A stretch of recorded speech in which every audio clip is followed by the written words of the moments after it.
साथ में हमारे यहाँ जो छोटी दीपावली के पूजन का जो महत्व है, छोटी दिवाली के पूजन की जो प्रधानता है, हमारे यहाँ कहते हैं कि ये छोटी दीपावली है। अमावस्या के एक दिन पहले, रूप चतुर्दशी के दिन, या आप नरक चतुर्दशी के दिन हम जो भगवान का गुणगान कर रहे हैं, हम जो भगवान का स्मरण कर रहे हैं, हम भगवत चरणारविंद का रसस्वादन ग्रहण कर रहे हैं, उसका एक आनंद सुख, उसकी भक्ति का सुख एक अलग है। महाराज क्यों कहते हैं इस छोटी दीपावली को नरक चौदस, नरक चतुर्दशी? क्यों कहते हैं कि कार्तिक महीने में कृष्ण पक्ष की जो चतुर्दशी है वो नरक चतुर्दशी कहलाती है? उसका कारण क्या है? हम सब तो हमेशा सुनते रहे कि ये नरक चतुर्दशी है। घर के बच्चे भी हमसे पूछेंगे, माँ नरक चतुर्दशी का मतलब क्या है? तो एक भाषा में तो अभी आशीष जी ने कहा कि नरकासुर का संहार किया भगवान ने, इसलिए नरक चतुर्दशी का वर्णन आ गया।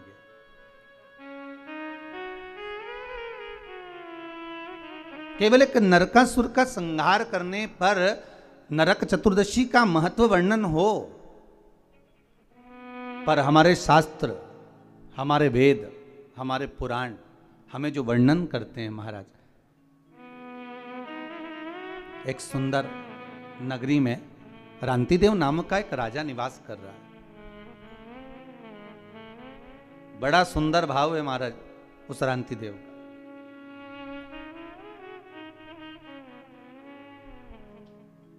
धर्म का चर्चा करना, भजन करना, कीर्तन करना, स्मरण करना, नाम जाप करना, ये रांतिदेव के नियम था।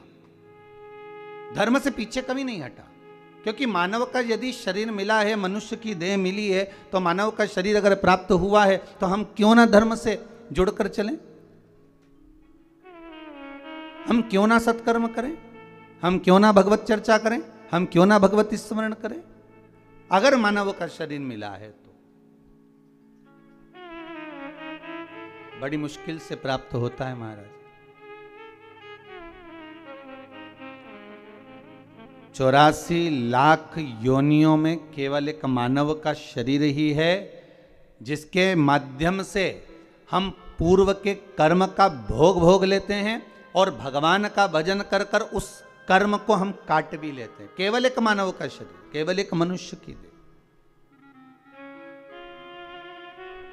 आस्था चैनल के माध्यम से जितने श्रोता भाई बहन कथा को श्रवण कर रहे हैं, आस्था चैनल के माध्यम से जितने भाई बहन कथा श्रवण कर रहे हैं, सुन रहे हैं, या फेसबुक यूट्यूब पर इस कथा का रसास्वादन आप ग्रहण कर रहे हैं, तो उसका महत्व समझे कि मानव का जो शरीर मिला बड़ा मुश्किल से मिला है। 84 लाख योनियां महाराज, पत्नी हर योनि में प्राप्त होगी। आप जो बनकर जन्मेंगे वो उस समय पर पत्नी भी मिलेगी। आप जिस योनि में प्राप्त होंगे उस योनि में आपके बच्चे भी होंगे। हर योनि में कुटुंब भी होता है, कबीला भी होता है, पत्नी भी होती है, पति भी होता है, बच्चे भी होते हैं। हर योनि में आपको सब कुछ मिलेगा।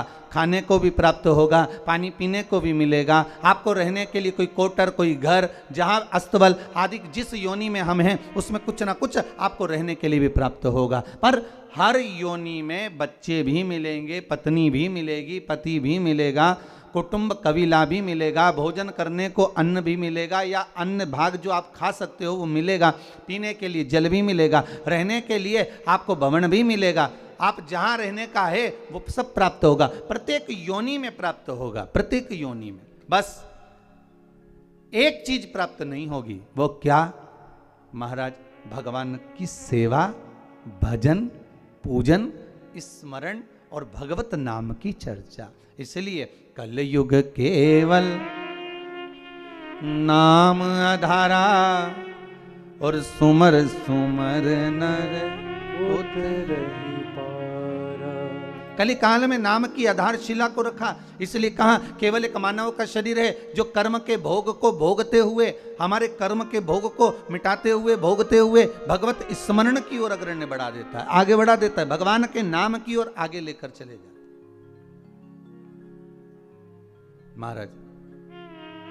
इसलिए शायद कहा कि मिलती है राम नाम की दौलत कभी कभी,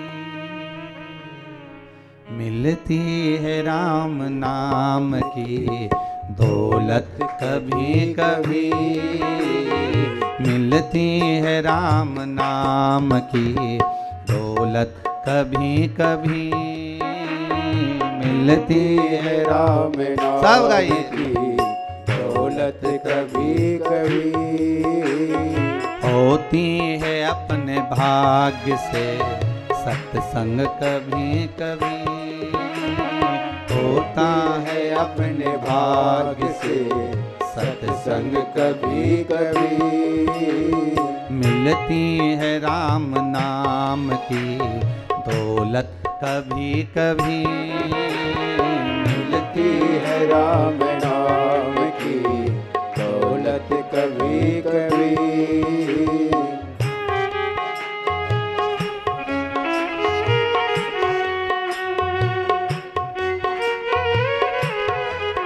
आओ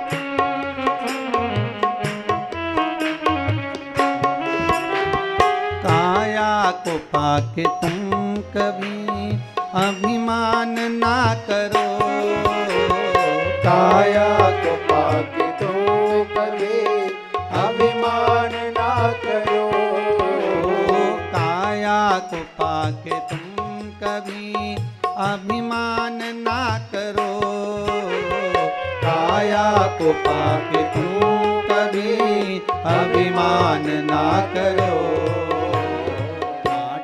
मिल जाती है काया कभी कभी, माटी में मिल जाती है काया कभी कभी, मिलती है राम नाम की दौलत कभी कभी, मिलती है राम नाम की दौलत कभी कभी।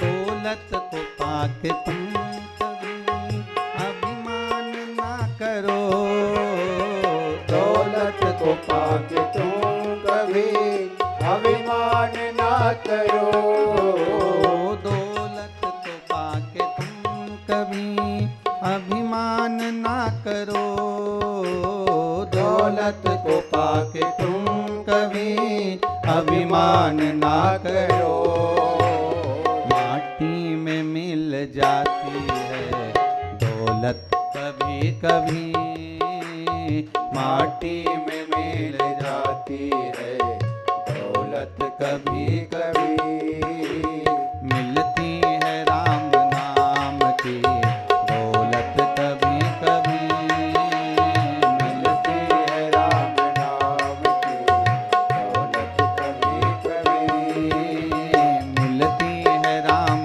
नाम की दौलत कभी कभी, मिलती है राम नाम की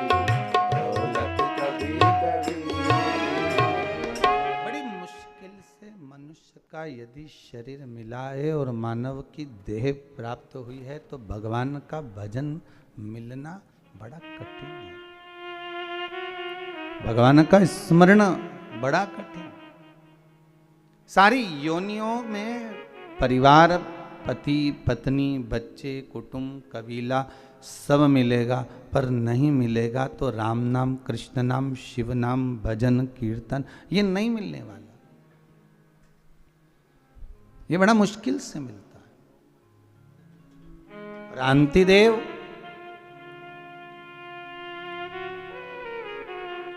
इतने धर्मात्मा राजा थे, हर पल हर घड़ी हर क्षण दान पुण्य संकीर्तन सब करा, पर जब अंतिम समय आया, नरक चतुर्दशी का महत्व समझ रहे हैं अपन। आज नरक चतुर्दशी का आज का जो महत्व है वो समझ रहे हैं।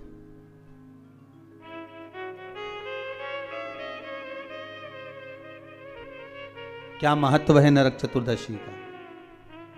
कृष्ण पक्ष की कार्तिक महीने की इस चतुर्दशी का, रूप चतुर्दशी का, नरक चतुर्दशी का क्या महत्व है उसको समझना, उसके पूजन का क्या विधान है, छोटी दीपावली क्यों कहते हैं, क्यों दिए लगाए जाते हैं,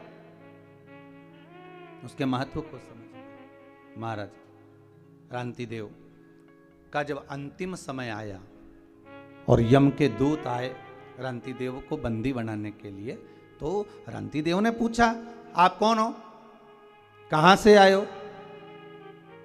भगवान का भजन करने वाला, स्मरण करने वाला, भगवत नाम की चर्चा करने वाला, कीर्तन करने वाला, दान पुण्य करने वाला, सत्कर्म करने वाला, भगवत नाम के भजन में डूबने वाला जब अंतिम समय में अपने प्राणों को छोड़ता है, तो महाराज शिव महापुराण की कथा कहती है, हमारे धर्म और शास्त्र कहते हैं, भजन करने वाला जब प्राणों को छोड़ता है तो यम के दूत सामने खड़े रहते हैं और उस जीव को ले जाने का जब समय होता है तब वो यम के दूत से चर्चा भी कर लेता है, बात भी कर लेता है। कई लोग कहते हैं महाराज जी क्या मरने वाला व्यक्ति यमदूतों से बात करता है? क्यों नहीं करता? रांतिदेव का चरित्र कर रहा है, आज नरक चतुर्दशी का चरित्र कर रहा है कि रांतिदेव यमदूत सामने खड़े हैं और उनसे बात कर रहा है। शिव महापुराण में राजा श्वेत का चरित्र आता है, यमदूत सामने खड़े हैं और राजा श्वेत उनसे बात कर रहा है। मार्कंडे भगवान का चरित्र आता है, यम के दूत सामने खड़े हुए हैं और वो उनसे बात कर रहे हैं। क्यों नहीं हो सकता महाराज? अरे मुख में हो राम नाम, राम सेवा हाथ में, और तू अकेला नाही प्यारे, राम तेरे साथ कि जिंदगी की बागडोर हाथ दीना नाथ के, वो महलों में राखे चाहे झोपड़ी का।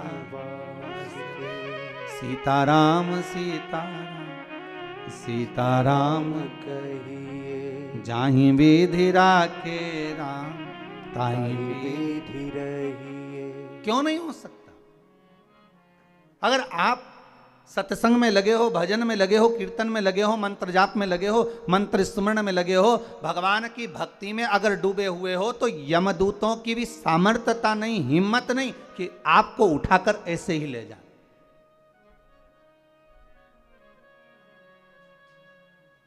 यमदूतों की भी सामर्थ्यता नहीं कि वो आपको उठाकर ले जाएं। वहां तो चर्चा होती है, बात होती है कि साहब हम आए हैं, यमदूत सामने नजर आते हैं। कहीं कहीं आप लोगों ने भी अपने जीवन में सुना होगा, जब किसी के प्राण छूटते हैं तो कहते हैं ना कि उनको तो पहले ही भान हो गया था, उनको तो पहले ही मालूम पड़ गया था, उनने तो कह दिया था साहब कि ऐसा हो रहा है। कई बार हम कहते हैं, हमारी सहज भाषा में आप लोगों ने भी अपने जीवन में सुना होगा कि वो ऐसा बोल गया, वो ऐसा कर गया, उसको तो मालूम पड़ गया था, उसकी तो सूचना मिल गई थी, अंतिम समय क्या है उसको मालूम पड़ गया। पर महाराज आज रांतिदेव के साथ वही हुआ। रांतिदेव ने पूछ लिया कौन हो? यमदूत। लेने आए हो? हाँ चलना पड़ेगा। बिल्कुल चलता हूं। कहां लेकर जाओगे? नरक। हो क्रांति देव करे, मैंने इतना दान करा, पुण्य करा, सत्कर्म करा, धर्म चर्चा करी, भगवत नाम लिया, जगत में मैंने सारा दान पुण्य धर्म सब कुछ करा, और तुम कह रहे हो कि मुझे नरक लेकर जाओगे। ये कहां का तरीका है? ये कौन सा तरीका है?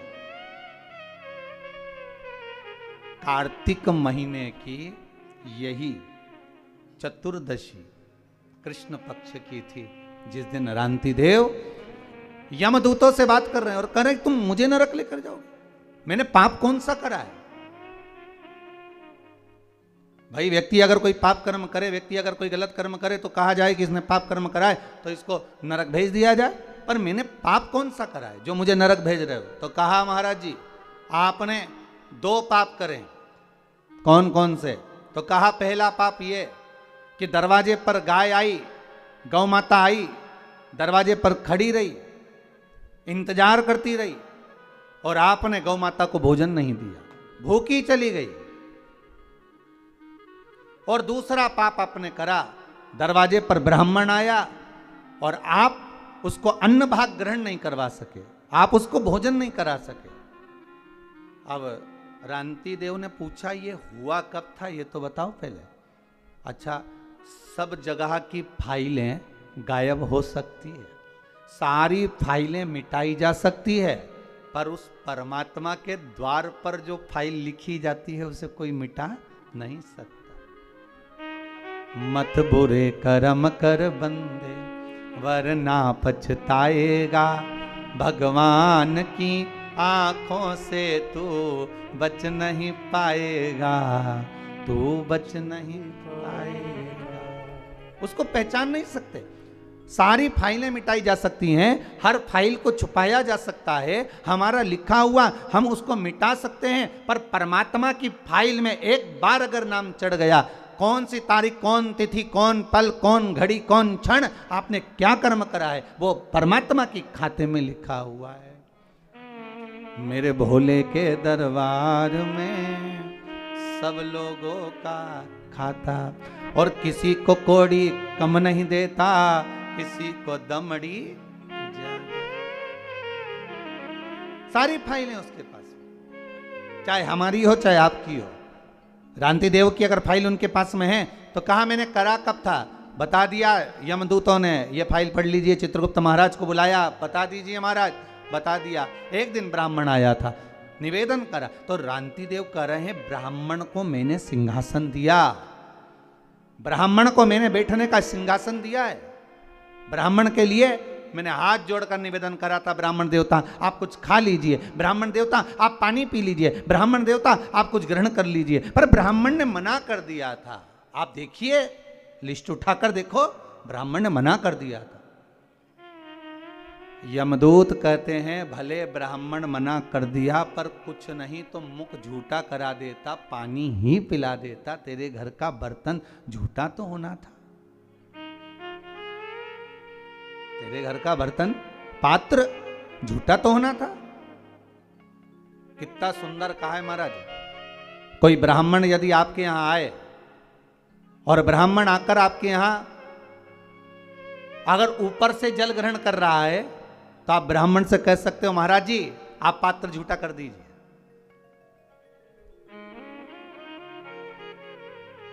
कोई ब्राह्मण आकर आपके यहां आया और वो ऊपर से जल भाग ग्रहण कर रहा है, वह हथेली में भाग लेकर, लाओ सब प्रसाद दे दो हथेली में, हथेली में भाग लेकर ब्राह्मण ग्रहण कर रहा है, तो उसको यजमान को चाहिए कि वो ब्राह्मण देवता से कहे कि ब्राह्मण देवता पात्र झूठा कर दीजिए, पात्र झूठा कर दीजिए, ये प्लेट झूठी कर दीजिए, ये पात्र झूठा कर दीजिए। क्यों?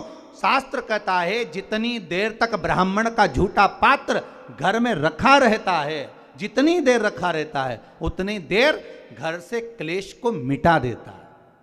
महाराज क्यों कहते हैं कि ब्राह्मण का मुख झूठा कराओ? अर्थात घर का पात्र भी झूठा होगा, वो रखा रहेगा, फिर घर की कोई बहू, घर की कोई माँ उस पात्र को लेकर जाती है, जब धोती है, साफ करती है, महाराज उसने अपनी जिंदगी में जितना पाप कर्म करा होता है, मात्र ब्राह्मण के पात्र का, उस पात्र को धो लेने पर भी उसके ना जाने कितने पाप नष्ट हो जाते, कितने पाप। अब झूठा कर लीजिए। मैंने कहा ब्राह्मण देव को, रंती देव कर रहे हैं, मैं बार बार निवेदन कर रहा हूं, ब्राह्मण देवता पानी पी लीजिए, ब्राह्मण देवता भोजन ग्रहण कर लीजिए, ब्राह्मण देवता आप कुछ खा लीजिए, पर ब्राह्मण ने नहीं खाया। यमदूत कह रहे हैं आपको चाहिए था कि आप मुंह झूठा कराते, भले पानी का आचमन ही करा दे। अब देखिए आचमन करा, अब पानी का भले आचमन करा देते, पर कराना। एक दूसरा, गाय तुम्हारे दरवाजे पर आई और आपने गौ माता को रोटी नहीं दी, आप गाय को भोजन नहीं दिया। रांति देव हाथ जोड़कर बोले महाराज आप ये गलत कह रहे हैं कि मैंने गाय को रोटी नहीं दी।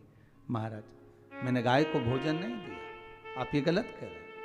मेरे द्वार पर गाय आई और मैंने गौ माता को भोजन दिया। आप देखिए, आप स्मरण करिए, भगवान यमदूत कहते हैं गाय आपके दरवाजे से भोजन कर कर चली गई थी, पर कुछ समय के बाद गाय फिर दरवाजे पर आकर खड़ी हो गई थी, उस समय पर आपने उसको भोजन नहीं दिया। महाराज जब एक बार दे दिया तो दूसरी बार कैसे देते? यमदूतों ने कहा परमात्मा एक बार आपको सुख दे देता है और उसके बाद परमात्मा आपको सुख देना बंद कर देता है, तो क्या आप परमात्मा से वापिस सुख नहीं मांगते? क्या परमात्मा से वापिस सुख नहीं मांगोगे कि हे प्रभु, हे भोलेनाथ, हे मेरे नारायण, हे मेरे राम, हे मेरे कृष्ण? एक बार अगर आपने सुख दे दिया और सुख देने के बाद फिर वापिस वही की वही लीला चालू हो गई, वही हमारा कर्म का दुख हमारे सामने आ गया, तो क्या आप भगवान से वापिस सुख नहीं मांगोगे कि हे भगवान हमें वापिस सुखी कर दीजिए, वापिस ऐसी कृपा कर दीजिए कि हमारा वैभव, हमारा धन, हमारी प्रतिष्ठा, हमारा यश, हमारी कीर्ति पुनः वापिस स्थापित हो जाए? रंती देव, गाय अगर एक बार भोजन कर कर चली गई और दूसरी बार पुनः तुम्हारे दरवाजे पर आई है, तो तुम्हारे दरवाजे पर तुम्हारा कल्याण करने के लिए आई है। तुमने उसको भोजन नहीं दिया, क्षमा करिएगा, मुझसे गलती हो गई, इसलिए तुम्हें नरक भोगना पड़ेगा। रांति देव ने कहा नरक अगर भोगना तो मेरा पुण्य कहाँ गया वो बताओ। पुण्य तुम्हारे सामने, तुम्हारे पुण्य के बल पर मांगो, तुम बैकुंठ का भोग भोगोगे कि कुछ और मांगना चाहते हो? इतने में रांति देव ने कहा अगर मेरे पुण्य का भाग देना चाहते हो तो केवल मेरे जीवन में 1 वर्ष के लिए मृत्यु को टाल दीजिए, 1 साल मेरी मौत ना हो, मेरी मृत्यु ना हो। 1 वर्ष? हाँ, क्या करोगे? रांति देव ने कहा जो नहीं कर पाया वही करूंगा, आप 1 वर्ष के लिए मुझे पुनः मेरा जीवन दे दो।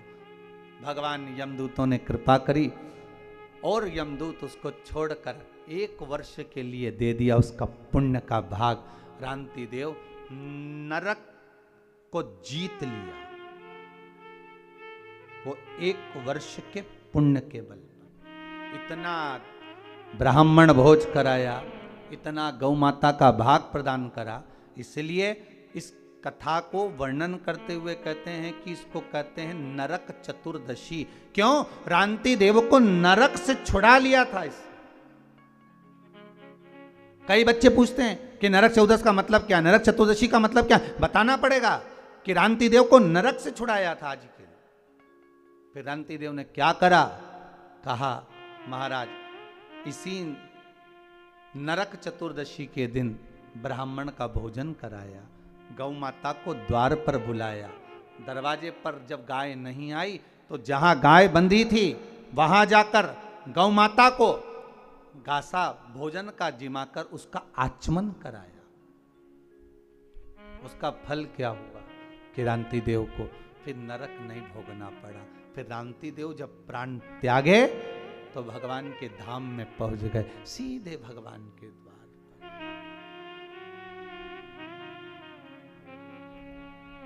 सीधे भगवान के द्वार।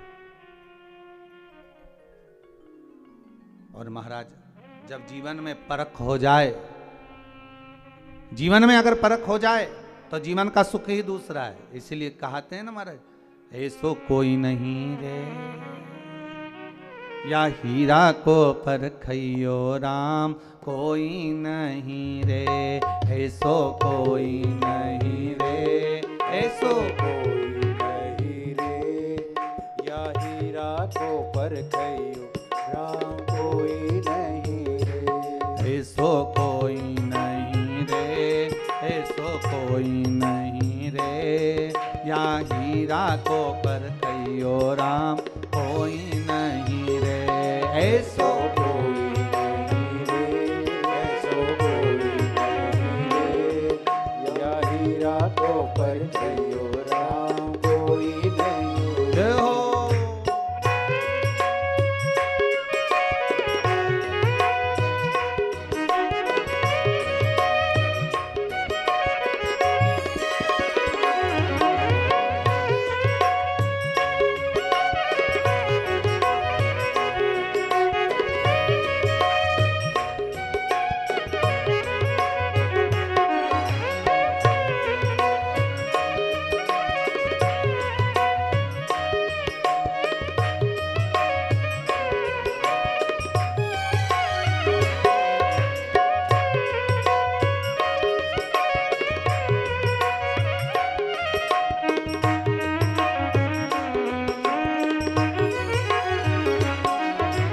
राम नाम को हाट भरायो घर जाने की बात। राम नाम को हाथ धरायो घर जाने की बात। ओ कृष्ण नाम को हाट भरायो घर जाने की बात। कृष्ण नाम को हाथ धरायो घर जाने की बात। ओ धीरे धीरे चलो रे भैया, धीरे धीरे चलो रे भैया, होले होले चलो रे भैया, होले होले चलो रे भैया। ओ गुरु देखे बाट ऐसो कोई नहीं। जय हो।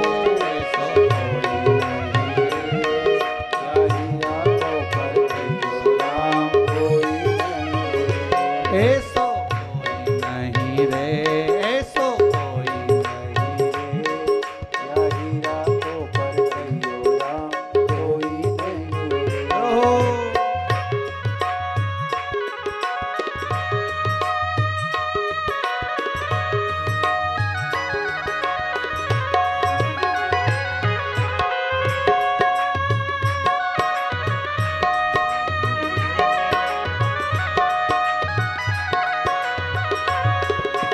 राधे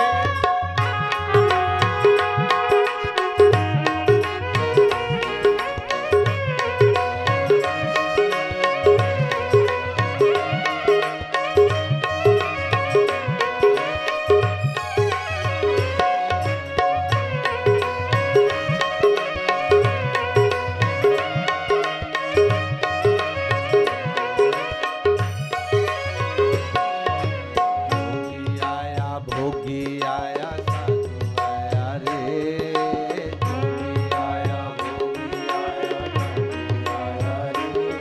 अरे गुरु आया गांव में तो, गुरु आया गाँव में तो, गुरु आया गांव में तो, गुरु आया गाँव में ओ तो। कोई नहीं रे ऐसो कोई नहीं रे, ऐसो कोई नहीं रे। या हीरा को परखइयो राम कोई नहीं रे।